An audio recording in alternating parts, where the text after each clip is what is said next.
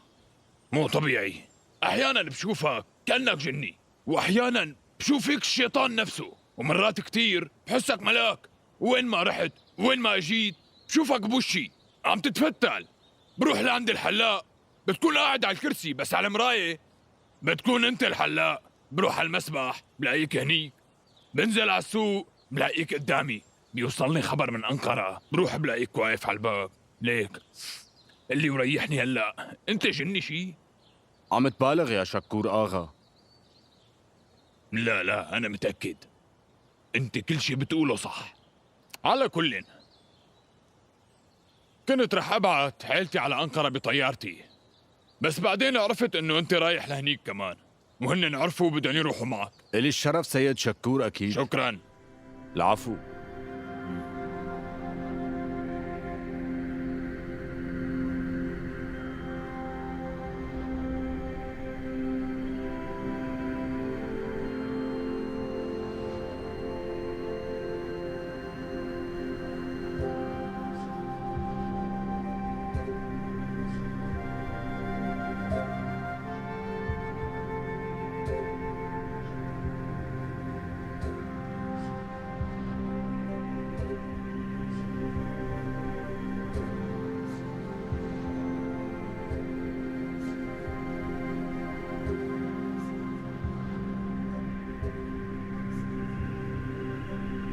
الو نعم. الو مهران، انا ريحان. ريحان مين؟ اسف ما عرفتك. انا كنت محاميتك، تذكرتني هلا تذكرت، بس نسيت انك محاميتي بعد ما سمعت باللي عملتيه. معك حق باللي عم تقوله سيد مهران، بس صدقني هالاتصال كتير ضروري. انا لازم احكي مع زياد وبسرعه كمان. اذا بتقله يتصل فيني بكون ممنونتك يا مهران. رح قله، بس ما بعرف اذا بيقبل. شكرا إلك. انا غيرت رقم تليفوني، يا ريت تسجله. ايه لحظه.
السلام عليكم. وعليكم السلام. أهلا وسهلا.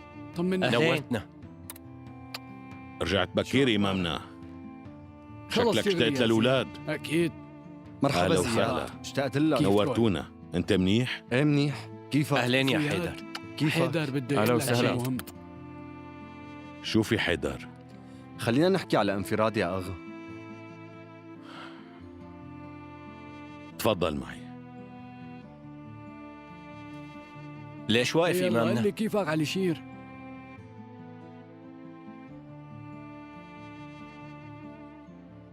قل لي يا حيدر. عطوا جوري وقت للجمعة لتروح تطلبها. إذا ما بتتصرف وبتطلبها جوري رح تروح عروس على ألمانيا. شو هالإشاعات اللي عم تطلع؟ هي مانا إشاعات، عم يضغطوا على الجد جبرائيل، والكل قال إنه هالموضوع ما لازم يتأجل يا أخي. زياد، جوري بعتت هي الرسالة إلك.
عن جد عم تحكي؟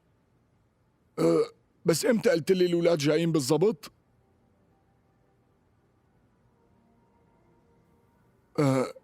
ايه فهمت، تمام. وسجلت كمان. يعني انت متأكد انه هدول أولاد طه ما هيك؟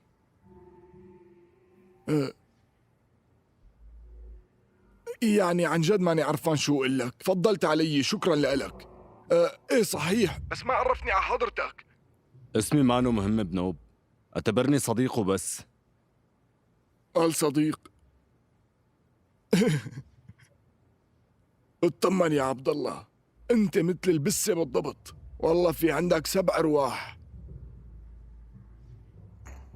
كل ما تسكر باب بيفتح لي باب أحسن وأكبر من اللي قبله. بعد المصيبة اللي صابتني بالضيعة اجتني هالقصة دوا لإلي، والآغا ما رح يعرف كيف بده يتشكرني. باقي لي شغلة وبعدها فورا بروح على أنقرة.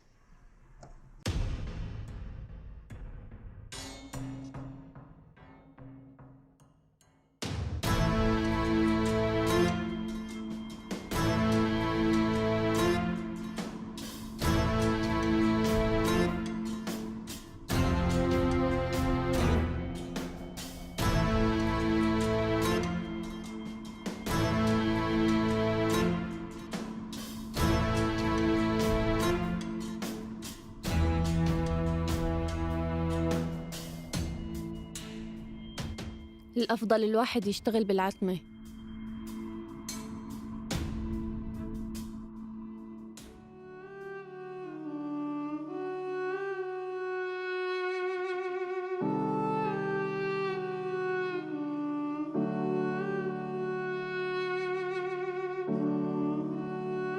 شفت وضع سوزان، وما بدي يكون حظك مثل حظها، بس انت لازم تكوني قوية مثل سوزان واكتر. ولو شو ما صار وقفي جنب علي شير وبعديه عن الغلط، كوني سند لإله مشان تحميه وتقربيه منك. أبي ليك زياد أخذ الحصان، لوين رايح؟ الله أعلم بنتي. ها زياد إجا. زياد استنى. زياد لحظة بس، استنى شوي زياد. ما كنت قدران قلك، بس هلأ فكرت ولقيت إنه صار لازم خبرك كل شي.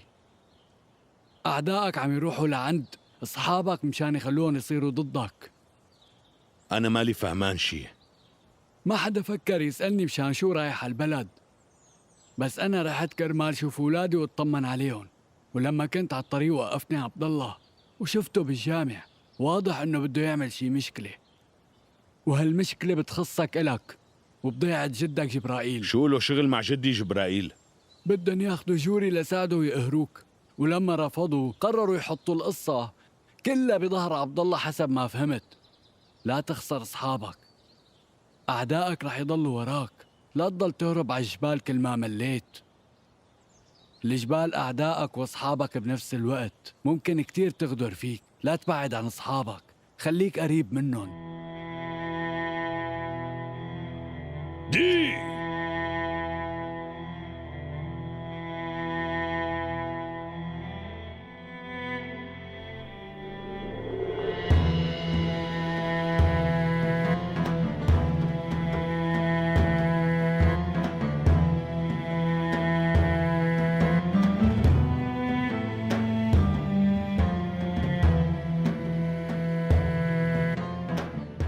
السلام عليكم.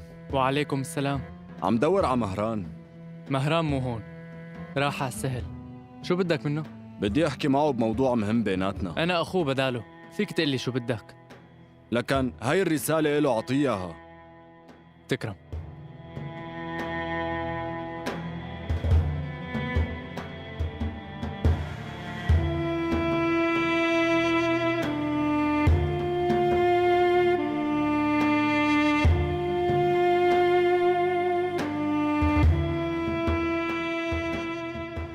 إذا ما أجيت قبل الجمعة المساء بدك تنساني يا زياد. رح ترجع مرة تانية عمي زياد؟ أنا وعدت أبوك ما رح أتركك لحالك.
السلام عليكم. وعليكم أهلا السلام. وسهلا. أهلين فيك. كيفك؟ الحمد لله. نورت يا زياد. فيك. أهلا وسهلا. أهلين. تفضل يا آغا. إيه كيفه شوكات؟ عم يراقب الطريق وعم يبكي. نورت. أهلين. أهلا وسهلا. أهلين. شرفتنا. أهلين فيك يا آغا. تفضل.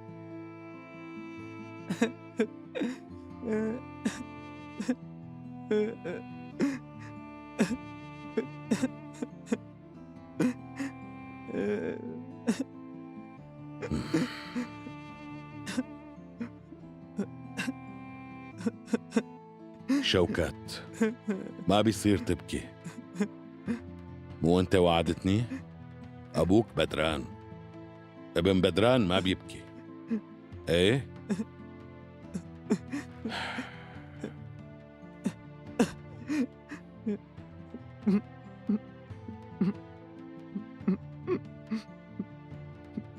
لازم تتعلم وتصير زلمة.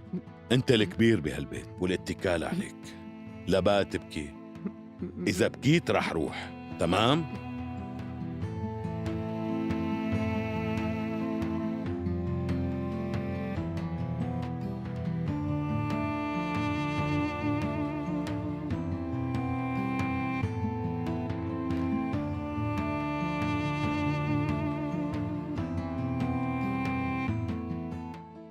السلام عليكم. وعليكم السلام. كنا عم نحكي عنك أخي زياد، تفضل عود. تفضل.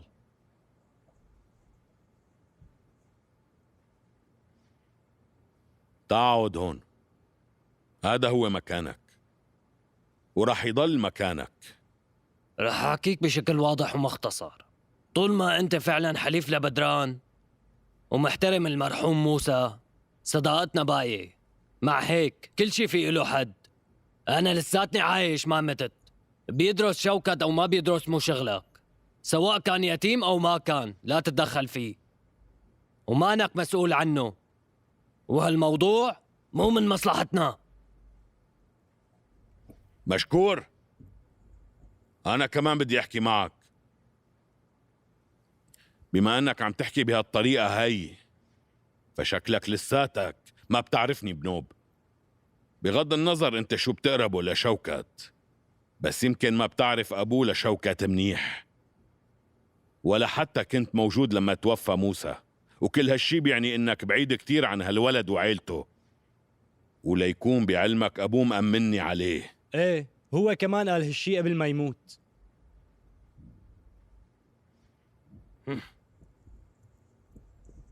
لا تفكر بكلامه.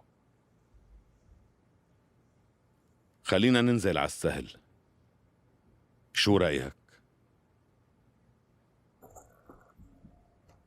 السلام عليكم. وعليكم السلام أخي.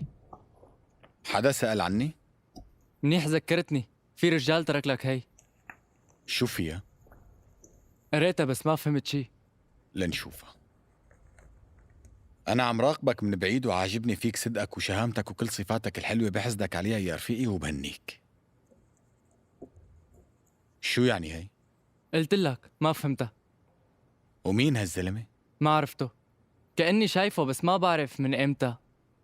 كان طويل ونحيف وحاطط نظارة وأصلع شوي. وأنا ما عرفته، بس شكلها منيحة هاي الرسالة. أكيد.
شي حلو والله. المفروض هاد هو طاهر في زياد، بس يا ترى شو بده عبد الله بولاده؟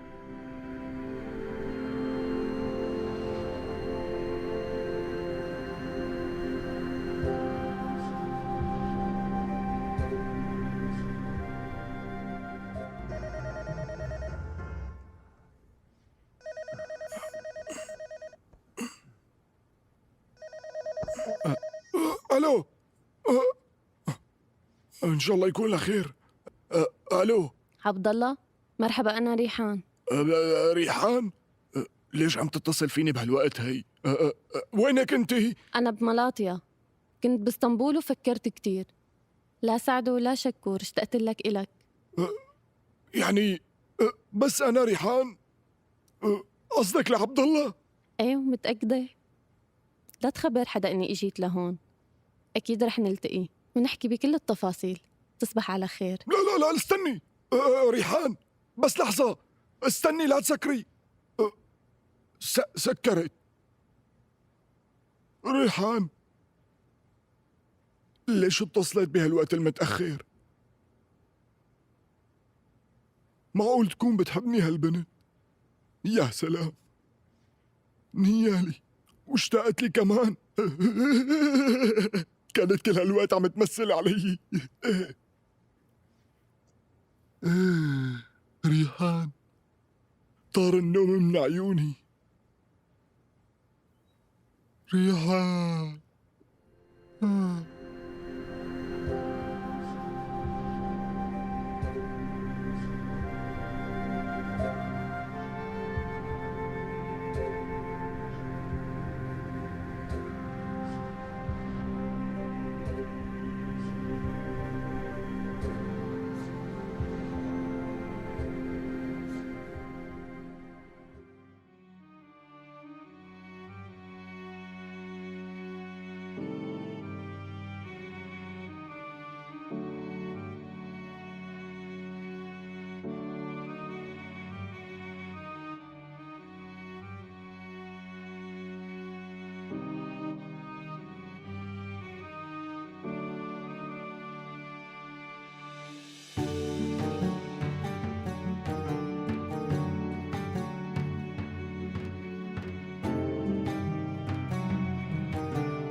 تعالي.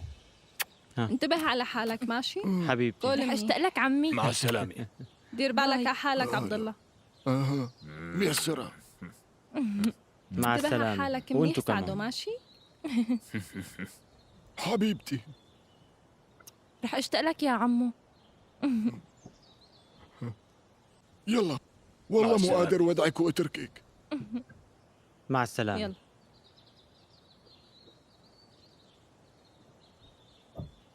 ليكو اتصلوا فيني بس توصلوا. شو قلت؟ عامل لك اتصلوا فيني طمنوني. ماشي. يلا باي باي بابا. ميسرة. ديروا بالكم. تفضلوا تعالوا معي. يلا أخي.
على العافية. يعافيكي. عبد الله نايم.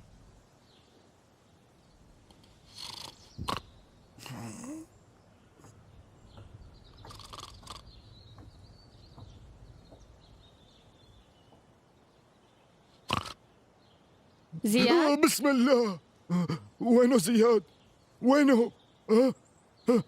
ليش نقستيني يا حضرة المحامية؟ شو هالمسحة اللي بتخوف هي؟ أهلا وسهلا. أهلين فيك. وأخيرا قدرت شوفك على انفراد.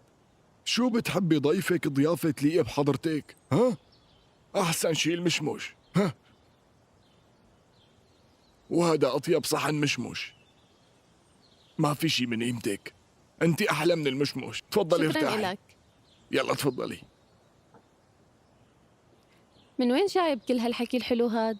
ليكي حضرتك، خلينا نحكي بصراحة.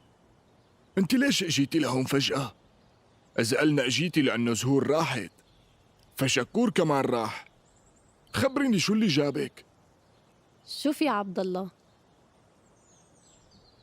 نحن في بيننا قاسم مشترك. شكور آغا ما بيستغني عنك ولا عني. وأنا هيك بشوف كمان. لهيك صار القرار بإيدك.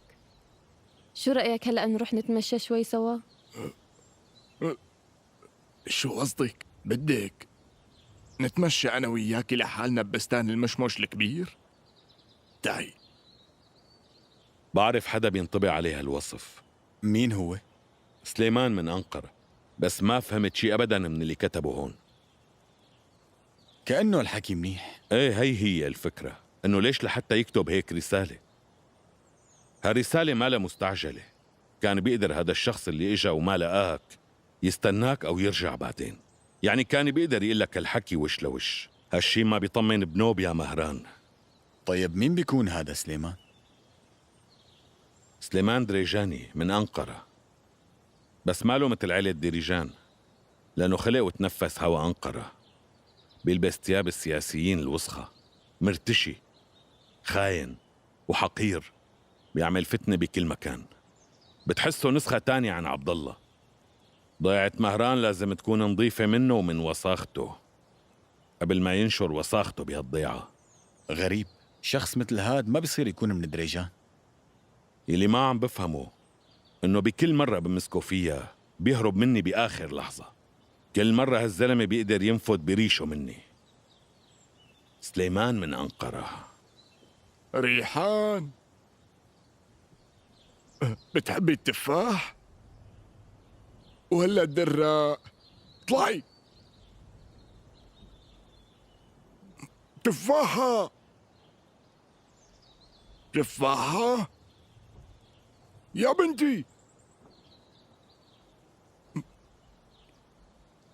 ريحان، تفاحة، وينك؟ اطلعي لي يلا لأنه بلشت تعصب. ها ريحان يا بنتي، شكله رح ناكل سفرجل. ريحان. خير عبد الله، في شيء؟ انت شو برأيك فيه يعني؟ جاهز مشان بكره ولا لا؟ بلا جاهزين، بس ما فهمت شو رح نعمل بالمدرسة. طبيعي ما تفهم، ما انت متخلف. ريحان صارت هالمسحة تقيلة ومو حلوة بنوب. كنا عم نحكي من شوي وصار لك ساعة مختفية يا ريحان. ريحان لك وينك؟ مرحبا سيد مهران. المحامية، بعتذر ما عرفتك. تفضلي قعدي.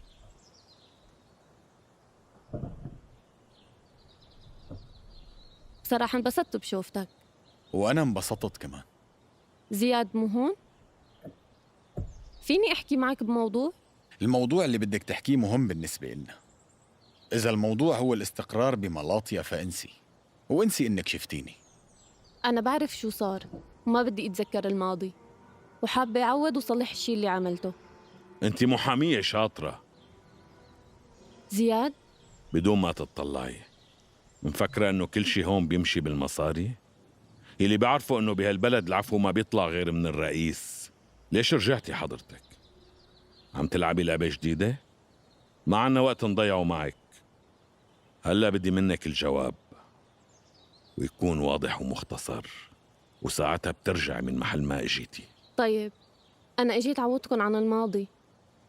إذا فعلاً ولاد رفيقك طه عم يدرسوا بنفس المدرسة تبع ابن أختك عرفات، فلحتى يبعدوك عن المشاكل السياسية تبعك، فأنا بتوقع إنه الأولاد بخطر. شو قصدك إنهم بخطر؟ بعتقد إنه الأولاد رح ينخطفوا. ينخطفوا؟ مين رح يخطفون؟ ما بعرف لوين رح ياخدوهم، وما قدرت أعرف من عبد الله. عبد الله؟ صار فيكي تمشي هلأ. ارجعي محل ما كنتي.